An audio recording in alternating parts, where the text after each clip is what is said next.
So this is a Golf 2020 to 2023 onwards key fob, and we're going to show you how to change the battery in it. It's a 2032 battery, so we have a new Duracell battery here ready to fit. So the first thing you do is you press the button and remove the outer key.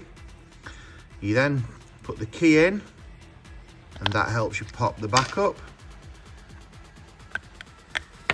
and then you can see the battery. And you need a very small screwdriver because you need to get in and pop the battery up without damaging anything. So your battery will come out, and then you can put your new battery in, and then it is just a case of reversing. So clip your back on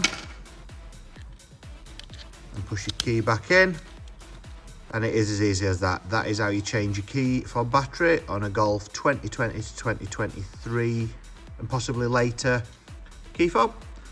If this video has helped you, hit the like button and subscribe to the channel. Keeps us going and allows us to put more videos on like this to help people out. Thanks for watching, and see you on the next one.